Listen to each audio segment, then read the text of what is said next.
నమస్తే. Welcome to Yadav vision. నేను మీ నక్క మహేష్ యాదవ్.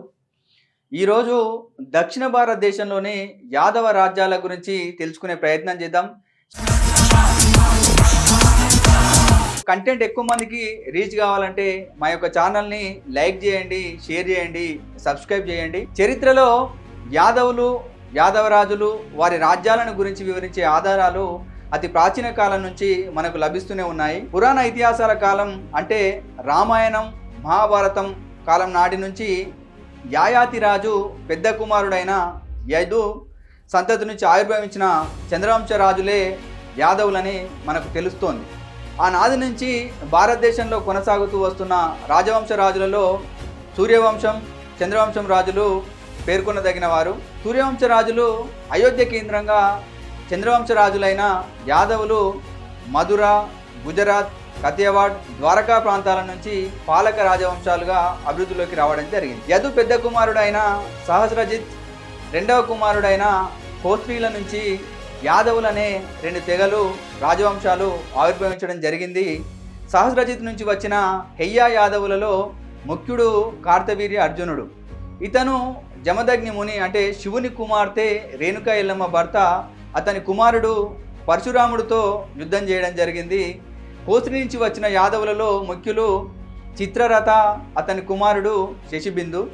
ఆ తర్వాత కృతభీమ, అటు పిమ్మట భీమసత్వత తన గొప్ప యాదవరాజ్యమును ఈ నలుగురు కుమారులకు పంచివ్వడం జరిగింది. ఈ నలుగురు భజమాన, దేవవ్రీద, అందక, వృష్టి. మొదటివాని సంతానం ప్రాబల్యంలోకి రాలేదు. రెండవవాని సంతానం పశ్చిమ మాల్వా, మౌంట్ అబూ శిఖరం నుంచి ప్రాబల్యంలోకి రావడం జరిగింది. మూడవ అందక ఋషుల సంతానం మధుర నుంచి ప్రాబల్యంలోకి రావడం జరిగింది.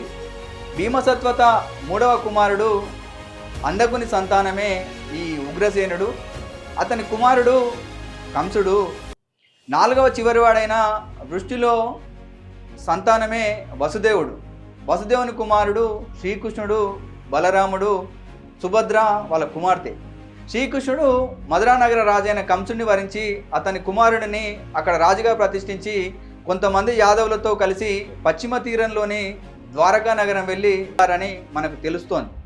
ప్రపంచానికి భగవద్గీతను ప్రబోధించిన శ్రీకృష్ణుడు మహాభారత యుద్ధంలో అతి ముఖ్యునిగా, భగవంతునిగా చలామణి అయిన శ్రీకృష్ణుడు యాదవుల్లో గొప్ప రాజవంశస్థుడుగా చలామణి అవ్వడం జరిగిందని మనకు తెలుస్తోంది.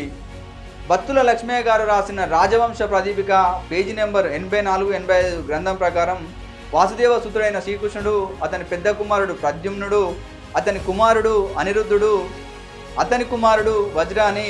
ఈ వజ్ర శ్రీకృష్ణుని తర్వాత మధురానగర్ రాజుగా కొనసాగని ఇతని సంతతి వారైన కొందరు యాదవులు మధుర నగరం వచ్చి దక్షిణ భారతదేశంలోని మధురానగర్ నుంచి దక్షిణ భారతదేశంలోని మహారాష్ట్ర, కర్ణాటక, ఆంధ్ర, తమిళనాడులకు వచ్చి స్థిరపడడం జరిగిందని ఈ పుస్తకంలో రచయిత వివరించడం జరిగింది.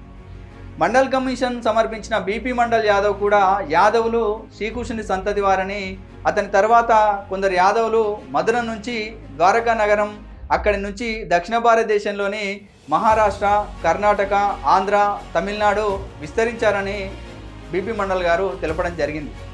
మండల్ కమిషన్ నివేదికను పరిశీలించిన కిటాకర్ అను మహారాష్ట్ర పండితుడు కూడా యాదవులు మధుర, ద్వారక నుంచి దక్షిణ భారతదేశంలోని వివిధ ప్రాంతాల్లో స్థిరపడ్డారని తన పరిశోధన గ్రంథంలో పేర్కొనడం జరిగింది.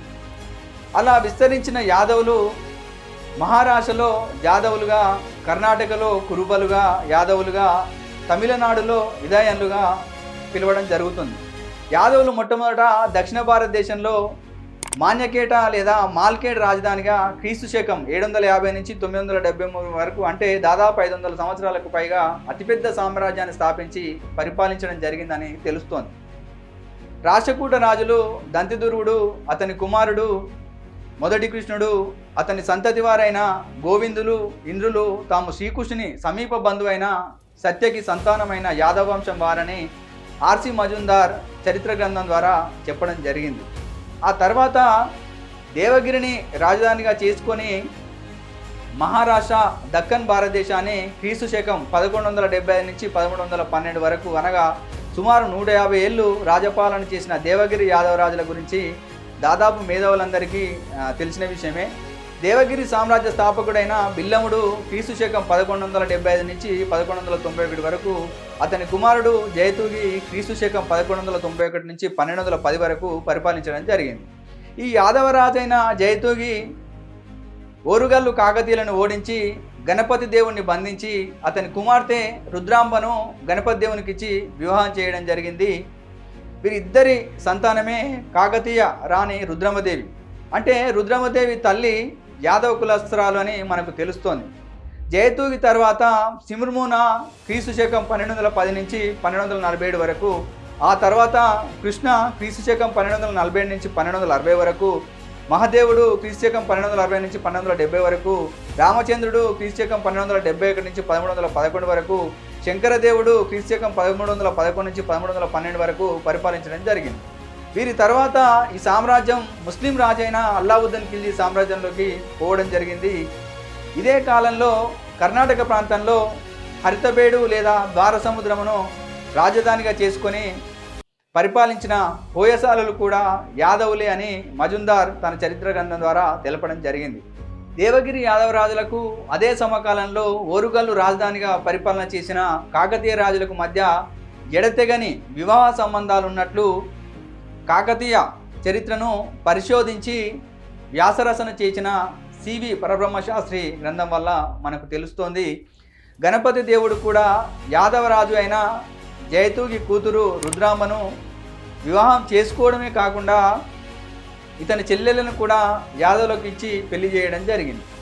రాణి రుద్రమదేవి కూడా తన ముగ్గురు కుమార్తెలలో రెండవ కూతురును అద్దంకిని అంటే నెల్లూరు జిల్లాని ఆధారంగా చేసుకొని పరిపాలన చేస్తున్నటువంటి సారంగధరుడు అనే యాదవరాజుకు వాళ్ళ కూతురునిచ్చి పెళ్లి చేయడం జరిగింది. ఈ సంబంధాల వల్ల ఓరుగల్లు పాలకులైన కాకతీయులు కూడా యాదవులేనని మనకు చరిత్ర ప్రకారంగా తెలుస్తోంది. ఇదే 12 మరియు 13వ శతాబ్దంలో తీరాంధ్ర దేశంలో విశాఖపట్నం జిల్లాలోని యలమంచలి, తూర్పుగోదావరి జిల్లాలోని పంపాద్రి, ప్రకాశం జిల్లాలోని అద్దంకి, కనగిరి, గంగదొనకొండ, అర్ధవీడు, గుండమచెర్ల మొదలగు వాటిని కేంద్రంగా పరిపాలన చేసిన బడుగుల కుటుంబం ఆవుల గంగరాజు గంగమ్మల సంతానం అని తెలుస్తోంది. ఆవుల వలరాజు 1170 నుంచి 1190 వరకు, అతని సంతానమైన సింబాదిరాజు 1190 నుంచి 1223 వరకు, పెద్దిరాజు 1190 నుంచి 1223 వరకు, ఎర్రనూకరాజు 1190 నుంచి 1223 వరకు, నలగనూకరాజు 1190 నుంచి 1223 వరకు, పోలురాజు 1212 నుంచి 1223 వరకు పరిపాలించిన యాదవ రాజులను గురించి ఆంధ్ర రాష్ట్రంలో తెలియని వారు ఉండరు. వీరిలో చివరివాడైన పోలురాజు మరణం తర్వాత అల్లుడైన పల్లికొండ కర్ణాటకలోని కళ్యాణిలో పెరుగుతున్నటువంటి పెద్దిరాజు కుమారుడు కాటమరాజును తీసుకొచ్చి క్రీస్తు శకం 1223లో పంపాద్రికి మిగిలిన యాదవుల ప్రాంతాలైన యలమంచలి, అద్దంకి, గంగదొనకొండ మొదలైన ప్రాంతాలకు రాజును చేయడం జరిగింది. ఆ విధంగా రాజు చేయబడిన కాటమరాజు తమ పూర్వీకుల చావుకు కారణమైన వారిపై పగ తీర్చుకుంటానని ప్రతిజ్ఞ చేయడం జరిగింది. ఆ తర్వాత కొంతకాలం ఆవుల మందలను తీసుకొని శ్రీశైలం ప్రాంతంలోని ఓ ప్రాంతానికి మేపుకైపోయి అక్కడే 11 ఏళ్ళు నిరాటంకంగా కాలం గడపడం జరిగింది. కానీ ఆ తర్వాత శ్రీశైలం కూడా కరువు రావడంతో ఆవుల మందలను తీసుకొని తన పరివారంతో నెల్లూరు వైపు, అటు నుంచి శ్రీరంగపట్నం వైపు నడిచి అక్కడి రాజుతో పశువుల మీద ఒప్పందం కుదుర్చుకున్నాడు. ఆ ఒప్పందం ప్రకారం రాజు నడుచుకోకపోవడంతో ఇద్దరి మధ్య యుద్ధం జరిగింది. నెల్లూరు నుండి పాలిస్తున్న రెడ్డి రాజు అయిన మనుమసిద్ధిని యుద్ధంలో హతమార్చి కాటమరాజు విజయాన్ని సాధించడం జరిగింది. ఇది క్రీస్తు శకం 1282 ఎర్రగడ్డపాటి పోట్లాటగా చరిత్రలో చెప్పబడుతుంది. ఆ తర్వాత కొంతకాలానికి కాటమరాజు కూడా చనిపోవడం జరిగింది. ఈ యుద్ధం వీరోచితంగా జరగడం జరిగింది. ఆంధ్రప్రదేశ్లో యాదవులందరికీ కాటమరాజు, అతని తండ్రి పెద్దిరాజు పేర్లు వినని వారు ఉండరు. ఈ విధంగా 12-13 శతాబ్దాలలో దక్షిణ భారతదేశంలో దేవగిరి కేంద్రంగా పరిపాలించిన యాదవులు ఓరుగల్లును కేంద్రంగా చేసుకొని పరిపాలించిన కాకతీయులు, ద్వారసముద్రమును కేంద్రంగా చేసుకొని పరిపాలన చేసినటువంటి హోయసాలులు యాదవులని చారిత్రక ఆధారాలు తెలియజేస్తున్నాయి. వీరి తర్వాత ఈ ప్రాంతం ఢిల్లీ ముస్లిం రాజుల చేతుల్లోకి వెళ్ళిపోవడం జరిగింది. ఆ తర్వాత 14-15వ శతాబ్దంలో ముస్లింలను ఎదుర్కొని 1336 నుంచి 1485 వరకు హంపిని రాజధానిగా చేసుకొని పరిపాలించిన విజయనగర పాలకులైన సంగమ వంశం వారు కూడా కురుబాలు అను యాదవ శాఖ వారని, యాదవులని కర్ణాటకలో కురుబాలు అంటారని, వీరికి వివాహ సంబంధం కురుబలతో ఉన్నదని ఆర్సి మజుందార్ భారతదేశ చరిత్ర గ్రంథాల వల్ల మనకు తెలుస్తోంది. అంతేగాక క్రీస్తు శకం 1105 నుంచి 1170 వరకు విజయనగర రాజ్యాన్ని పరిపాలించినటువంటి తులువ వంశ రాజైన శ్రీకృష్ణదేవరాయలు యాదవుడని నందితిమ్మన ముక్కుతిమ్మన తన పారిజాత పహరణంలో శ్రీకృష్ణదేవరాయల గురించి వర్ణించి చెప్పడం జరిగింది. అదేవిధంగా శ్రీకృష్ణదేవరాయలు ప్రధానమంత్రి తిమ్మరసు కూడా యాదవుడేనని, ఇతడు చెంగల్పట్టు ప్రాంతంలో ఎన్నో ప్రజోపయోగ పనులు చేపట్టాడని తమిళనాడులో యాదవులుగా పిలువబడుతున్న ఇదాయన్లు చెప్పుకోవడం జరుగుతుంది. తమిళనాడులో యాదవులను ఇదాయన్లుగా పిలవడం జరుగుతుంది. 17-18 శతాబ్దంలో మొఘల్ సామ్రాజ్యానికి ఎదురొడ్డి పోరాడి మహారాష్ట్రలో మహాసామ్రాజ్యాన్ని నిర్మించిన శివాజీ మహారాజు తల్లి విజయాబాయి కూడా దేవగిరి పాలకుడైన యాదవ సంతతి నుంచి వచ్చిన లుకోచి జాదవ్ కూతురని, యాదవులంటే మహారాష్ట్రలో యాదవులని చారిత్రక ఆధారాల వల్ల మనకు తెలుస్తోంది. మహారాష్ట్ర రాజస్థాపకుడైన శివాజీ యాదవుల ఆలనా పాలనలో పెరిగినవాడు కావడం వల్ల ఇతను కూడా యాదవుడేనని తెలుస్తుంది. ఈ విధంగా పురాణ ఇతిహాసాల కాలం నుంచి ఆధునిక యుగంలో ఆంగ్లేయుల పాలన ప్రారంభం వరకు యాదవులకు ఎంతో ఘనమైన చరిత్ర ఉందని చారిత్రక గ్రంథాల వల్ల, వాటి ఆధారాల వల్ల మనకు తెలుస్తోంది. ఈ చరిత్ర మనం రాసుకోవడం కాదు, ఆర్సి మజుందార్ అనే వ్యక్తి భారతదేశ చరిత్ర, సంస్కృతి, భారతీయ విద్యా భవన్ రచనలు అనే వాల్యూమ్స్ని ఇంగ్లీష్లో రాయడం జరిగింది. ఎవరైనా ఇంట్రెస్ట్ ఉంటే చదవచ్చు. దాంతోపాటుగా కనకబండి మోహన్ రావు గారు కాటమరాజు మరియు అతని కాలం మీద పరిశోధన చేసి ఒక వ్యాసాన్ని రాయడం జరిగింది. దాంతోపాటుగా బత్తుల లక్ష్మయ్య గారు రాజవంశ ప్రదీపిక అనే తెలుగు ప్రవచనాలను 1958లో చేయడం జరిగింది. చరిత్రను తెలుసుకోలేని వాడు చరిత్రను సృష్టించలేడు అన్నట్టు మన చరిత్రను మనం రాసుకోకపోయినప్పటికీ కనీసం తెలుసుకోవాల్సిన బాధ్యత ప్రతి యాదవుని మీద ఉంది. కాబట్టి చరిత్రకారులు యాదవులకు ఉన్నటువంటి గొప్పతనాన్ని, వాళ్ళకు ఉన్నటువంటి చరిత్రని వాళ్ళ పుస్తకాల్లో రాయడం జరిగింది. అదే పుస్తకాల్లో నుంచి తీసుకొని మీకు నేను ఈ యొక్క విషయాన్ని మీ ముందుకు తీసుకొచ్చే ప్రయత్నం చేస్తున్నా. కాబట్టి దీనికి సహకరించినటువంటి డాక్టర్ అంజయ్య సార్ గారు కూడా ఒక ఆర్టికల్ రాయడం జరిగింది దక్షిణ భారతదేశంలోని యాదవులు అనే విషయం మీద. కాబట్టి ఇలాంటి మరిన్ని విషయాలను మేము ముందుకు తీసుకొచ్చే ప్రయత్నం చేస్తాం. కాబట్టి మా యాదవ్ విజన్ ఛానల్ని లైక్ చేయండి, షేర్ చేయండి, సబ్స్క్రైబ్ చేయండి. ధన్యవాదాలు.